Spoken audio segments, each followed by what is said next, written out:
Hi viewers, welcome to our channel. ప్రస్తుతం మనతో పాటు దామ బాలాజీ గారు, సీనియర్ జర్నలిస్ట్ ఉన్నారు. వారితో ఒకసారి మాట్లాడదాం. నమస్కారం సార్. నమస్తే. సార్, కాకినాడ పోర్ట్ నుంచి అక్రమ రవాణా జరుగుతుందని నా పవన్ కళ్యాణ్ గారు ఆ షిప్ దగ్గరికి వెళ్ళడం, అదంతా రెడీ హ్యాండెడ్ గా పట్టుకున్నట్టుగా ఆ విజువల్స్ అన్ని కూడా సోషల్ మీడియాలో వైరల్ అవుతున్నాయి సార్. టీడీపీ ఎమ్మెల్యే మీద ఫైర్ అవ్వడం, ఆ షిప్ వాళ్ళకు సంబంధించిన వాళ్ళపైన కూడా ఫైర్ అవ్వడం, అసలు ఏం జరిగింది అక్కడ? మరి పవన్ కళ్యాణ్ గారు రెడీ హ్యాండెడ్ గా అవి పట్టేసుకున్నారా? ఎవరు చేస్తున్నారు ఈ అక్రమ రవాణా? యాక్చువల్గా పవన్ కళ్యాణ్ ఏం పట్టేసుకోలేదు. ఇది ఆల్రెడీ కలెక్టర్ అక్కడ ఆయన షాన్ మోహన్ అని కలెక్టర్ పట్టుకున్నాడు. ఇది అక్కడ ఏంటంటే కాకినాడ యాంకర్ పోర్ట్ అంటారు దాన్ని. అంటే డీప్ వాటర్స్ పోర్ట్ వేరే ఉంటుంది, యాంకర్ పోర్ట్ వేరే ఉంటుంది. యాంకర్ పోర్ట్లో షిప్పులన్నీ కొద్ది దూరంలో యాంకరింగ్ చేసుకొని ఉంటాయన్నమాట. సో అటువంటి యాంకర్ పోర్ట్లో ఎప్పటి నుంచో ఇది జరుగుతుంది. గతంలో కూడా పవన్ కళ్యాణ్ కావచ్చు, తెలుగుదేశం వాళ్ళు కావచ్చు, అనేక సార్లు ఇక్కడ నుంచి అక్రమ రవాణా జరుగుతుందని కాకినాడ ఎమ్మెల్యేగా ఉన్న ద్వారంపూడి చంద్రశేఖర్ రెడ్డి, ఆయన పేరే బిఎం రెడ్డి అని కూడా ఆయన పేరు పెట్టారు. ఆయన ఎప్పటి నుంచో చేస్తున్నాడని గతంలో కూడా వీళ్ళందరూ విమర్శించారు. ఓకే. అయితే ఇప్పుడు కూటమి ప్రభుత్వం వచ్చి 5 నెలలు అయినా కూడా ఎందుకు అరికట్టలేకపోతున్నారు అనేది ప్రధానమైన అంశం ఇక్కడ.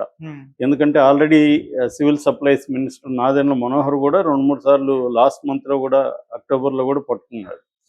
సో ఇప్పుడు ఏంటంటే నాదెండ్ల మనోహర్ కూడా ఏమీ చేయలేని పరిస్థితిలో పవన్ కళ్యాణ్కి చెప్పాడని, సో పవన్ కళ్యాణ్ స్వయంగా రంగంలోకి దిగి దీని అంతేదో తేల్చాలని నిన్న కాకినాడకి వెళ్ళాడు.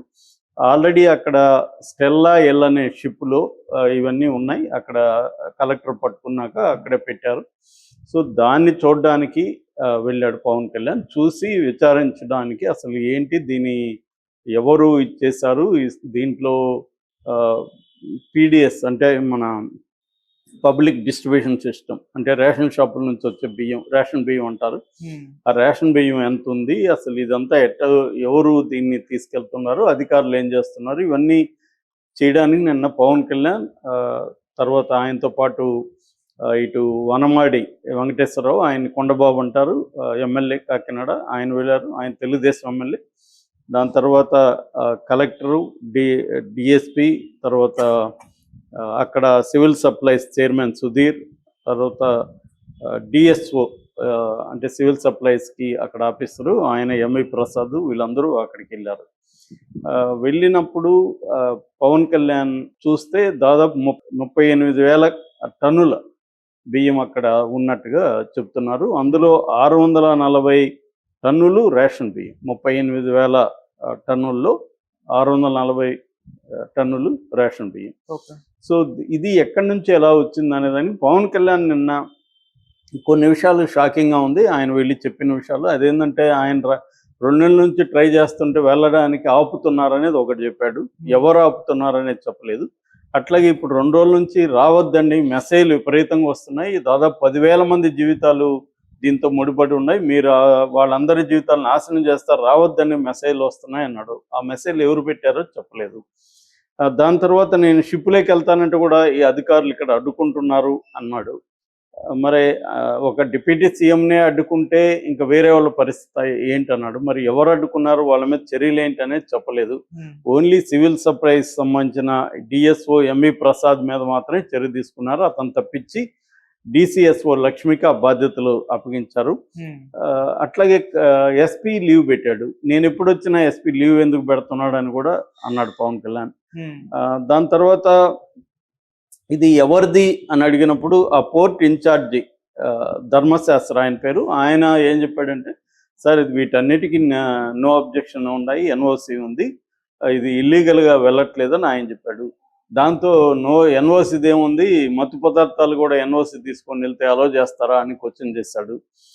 సో అట్లాగే ఈ వనమాడి వెంకటేశ్వరరావు, కొండబాబును కూడా చాలా గట్టిగా నిలదీసి, నువ్వేం చేస్తున్నావు ఇక్కడ, నీకు తెలియకుండా జరుగుతుందా, ఇది ఒకప్పుడు మనం విమర్శించాం కదా, ఇప్పుడు కూడా ఇలా జరిగితే ఎలాగన్నాడు.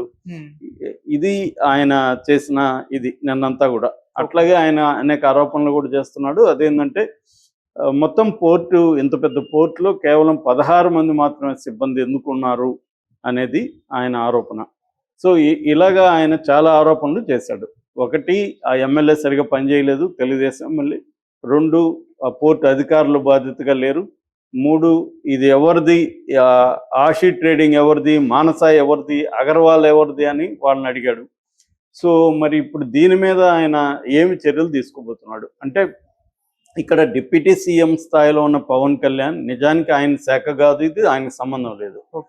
అయినా ఈ మధ్య కాలంలో ఆయన ఏం చేస్తున్నాడంటే తెలుగుదేశం మినిస్టర్ల శాఖల్లోకి కూడా ఎంటర్ అవుతున్నాడు. అట్లాగే ఇప్పుడు తన మినిస్టర్ శాఖలకు కూడా ఎంటర్ అయ్యాడు. అట్లాగే తెలుగుదేశం పార్టీకి సంబంధించిన వాళ్ళను కూడా నిలదీయడం ఓపెన్ గా. అనితని ఎలా మాట్లాడాడు మనకు తెలుసు. నీ శాఖను నేను తీసుకుంటానన్నాడు. ఇప్పుడు కూడా ఈ శాఖను నేను తీసుకుంటానన్న పద్ధతిలోనే మాట్లాడాడు. అంటే మామూలుగా అయితే రాజ్యాంగబద్ధంగా డిప్యూటీ సీఎంకి సపరేట్ ఏమీ పదవి హోదా లేదు. డిప్యూటీ సీఎం కూడా అది పొలిటికల్ పదవి తప్ప రాజ్యాంగబద్ధమైన పదవి కాదు. ఆ రకంగా ఈయనకేం ప్రత్యేక అధికారాలు లేవు. కాకపోతే ఏంటంటే కూటమిలో ఈయన ఇంపార్టెంట్ భాగస్వామి కాబట్టి ఈయన ఎవరినైనా నిలదీసే హక్కు ఉందనేది వాళ్ళు అనుకుంటున్నారు. అది ఈయన చేస్తున్నాడు. కాకపోతే ఇక్కడ ఏంటంటే పవన్ కళ్యాణే దీని మీద ఇంత గందరగోళం ఉంటే ఇందులో ఏదో జరుగుతుంది ఎప్పటి నుంచి. ఇప్పటికి కూడా పవన్ కళ్యాణ్ కానీ తెలుగుదేశం వాళ్ళు కానీ ద్వారంపూడి తమ్ముడే చేస్తున్నాడు అని చెప్పి మరి 6 నెలలు అవుతుంది ఆల్మోస్ట్. ఎందుకు వీళ్ళు చేయలేకపోతున్నారు? నిన్న కూడా ఆంధ్రజ్యోతి మాఫియాకి ద్వారం అని పెట్టింది. 1300 వెహికల్స్ రోజు వెళ్తున్నాయని చెప్తున్నారు. మరి ఇంత జరుగుతూ ఉంటే వీళ్ళ ప్రభుత్వం ఉంది, వీళ్ళ మినిస్టర్ ఉన్నాడు, వీళ్ళ అధికారులు ఉన్నారు, వీళ్ళకి ఇంకా మరి వైసీపీ పోలింగ్ ఇప్పటికీ స్మగ్లింగ్ చేస్తూ ఉంటాయి. 5 నెలలుగా ఎందుకు ఉన్నారనేది పెద్ద ప్రశ్న. నిన్న మొన్న కూడా నెల్లూరు జమీన్ రైతులు కూడా అక్కడ మైన్స్ అటవీ దీంట్లో పెద్ద ఎత్తున స్మగ్లింగ్ జరుగుతుందని రాశారు. అన్ని చోట్ల చాలా చోట్ల ఈనాడు కూడా మధ్య ఇసుక కుంభకోణంలో ఒకటి ఇప్పటికి కూడా వైసీపీ వాళ్ళు చాలా చోట్ల చేస్తున్నారని. అంటే ఆల్రెడీ వీళ్ళకి ఒక మెకానిజం ఉంటుంది, వీళ్ళు చేయగలిగిన పరిస్థితి ఉంటుంది. దీన్ని చేసి అక్కడున్న తెలుగుదేశం వాళ్ళకి వాటా ఇస్తున్నారనేది ఆంధ్రజ్యోతి ఈనాడు లాంటి తెలుగుదేశం పత్రికలు కూడా ఆరోపిస్తున్నాయి. అంటే ఇదేంటంటే ప్రభుత్వాలు మారుతున్నాయి కానీ దోపిడీ మారట్లేదు అన్న విమర్శ తెలుగుదేశం మీడియా నుంచి కూడా బలంగానే వస్తుంది. ఇది చంద్రబాబుకి ఇబ్బంది అనేది వాళ్ళ ఆవేదన. అందులో వాస్తవం ఉంది. ఎందుకంటే చంద్రబాబు వీళ్ళని కంట్రోల్ చేయడంలో కొంత దాని ఏమంటారు మెతక వైఖరి ఇది ఉంది. ఆయన గట్టిగా మాట్లాడుతున్నాడు, వార్నింగ్లు ఇస్తున్నాడు కానీ ఎవరు వినట్లేదు. మనం చూసాం కదా బూడిదకు సంబంధించి ఎట్లా జేసీరి ప్రభాకర్ రెడ్డి తర్వాత ఆది నారాయణ రెడ్డి వీళ్ళిద్దరూ ఎలా కొట్టుకుంటున్నారు. అంటే క్లియర్గా ఏంటంటే ఇప్పుడు అన్ని వనరులలో దోపిడీ అనేది మొదలైంది అనేది మనకు కనబడుతుంది. అయితే పవన్ కళ్యాణ్ ఎందుకు ఇలా చేస్తున్నాడు? నిజానికి ఆయన ఏం చేయాలి? దానికి సంబంధించిన మంత్రి ద్వారానే చేయించాలి. అప్పుడే ఆ మంత్రికి విలువ ఉంటుంది. ఈయన మంత్రిని ప్రశ్నిస్తూ ఉంటే ఆ మంత్రులకి విలువ ఉండదు. ఈయన ఏదో ఒక షాడో గవర్నమెంట్ నడుపుతున్నట్టు కనిపిస్తుంది. అంటే పవన్ కళ్యాణ్కి ఏమన్నా అజెండా ఉందా? తెలుగుదేశం వాళ్ళకి ఒక ప్రతిపక్షం లాగా. ఎందుకంటే జగన్ ఇట్లాంటి పనులు చేయాలి, జగన్ చేయట్లేదు. జగన్ బాధల్లో జగన్ ఉన్నాడు, తన పార్టీకి సంబంధించిన కాపాడుకునే పనులలో జగన్ ఉన్నాడు తప్ప ఇట్లాంటి పనులు జగన్ చేస్తే జగన్కి ఇది వచ్చేది. నిజానికి అవి చేయలేదు. రెండోది వైసీపీ వాళ్ళు చాలా చోట్ల ఇంకా చేస్తున్నారు కాబట్టి జగన్కి కూడా చేస్తే ఇబ్బందికరం. ఎందుకంటే జగన్ కూడా వైసీపీ ఎమ్మెల్యే చేస్తే జగన్ కోటా ఉంటుంది ఖచ్చితంగా.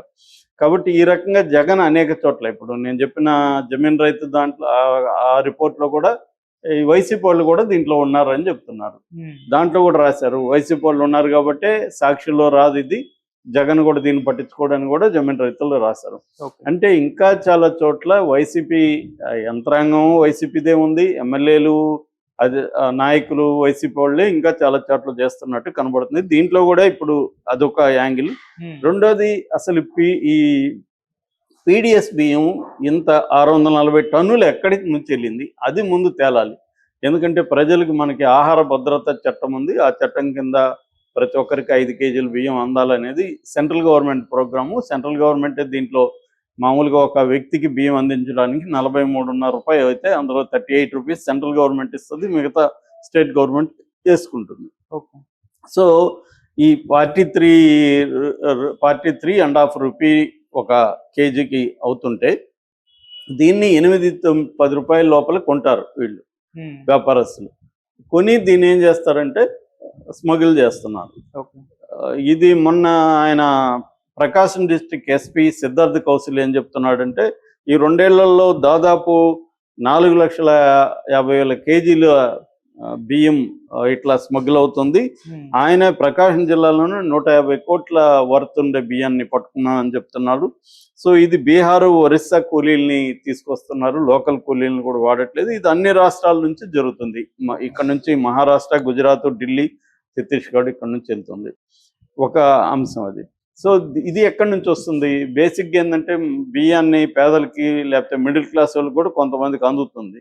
ఈ బియ్యాన్ని వాళ్ళు తినట్లేదు, ఎందుకంటే వాళ్ళకి సన్న బియ్యం అలవాటు అయిపోయి మొతక బియ్యాన్ని వాళ్ళు తినడానికి ఇష్టపడట్లేదు. దానివల్ల వాళ్ళే అమ్మేసుకున్నారు. నేను చిన్నప్పటి నుంచి చూస్తున్నా, ఇప్పుడుది కాదు ఈ సమస్య, ఏ గవర్నమెంట్ ఉన్నా చిన్నప్పటి నుంచి మా ఊర్లో చూస్తున్నా వాళ్ళు రేషన్ బియ్యం అమ్ముకోవడం అనేది కనిపిస్తుంది. తిరుపతి అంతా కూడా చాలా చోట్ల రేషన్ బియ్యంతో ఇడ్లీలు చేస్తున్నారు, చౌకగా ఇస్తున్నారు. సో లోకల్ కన్జంప్షన్ అవుతుంది, ఎక్స్పోర్ట్ కూడా అవుతుంది. ఈ మధ్య ఏంటంటే ఆఫ్రికాలో కన్జంప్షన్ అనేది బాగా పెరిగింది, ఆఫ్రికా డిమాండ్ పెరిగింది. ఆఫ్రికానే కాకుండా మలేషియా, బంగ్లాదేశ్ ఇలాంటి చోట్లకు కూడా ఇది చేస్తున్నారు. ఇక్కడ ఏంటంటే ఆయన పోర్ట్ అధికారి చెప్పినట్టు ఇదంతా లీగల్ గానే ఉంది. ఇప్పుడు వాళ్ళు ఎక్కడో కొన్నారు రైతుల దగ్గర, దాన్ని తీసుకొచ్చారు. ఇప్పుడు ఎవరిది తప్పు? కొన్నవాడిదా, అమ్మిన రైతులదా? ఒకవేళ అక్కడ డీలర్ చేస్తుంటే అలాగా రైతులకి వాళ్ళకి ఎవరికైతే లబ్ధిదారులకి ఇవ్వకుండా డీలర్ చేస్తుంటే డీలర్ మీద చర్య తీసుకోవాలి. లేదు మరి రైతులు చేస్తుంటే వాళ్ళ మీద చర్య తీసుకుంటారు, రైతులు కానీ లబ్ధిదారులు కానీ చేస్తుంటే వాళ్ళ మీద చర్యలు తీసుకుంటారు అనేది ఒక అంశం. సో ఇప్పుడు పవన్ కళ్యాణ్ ఏం చేయబోతున్నాడు అనే దాంట్లో స్పష్టత లేదు. ఆయన నేను కేంద్రానికి లెటర్ రాస్తాను, అమిత్ షాకి లెటర్ రాస్తాను అంటున్నాడు. అది అమిత్ షా ఏం చేస్తాడు? సెక్యూరిటీ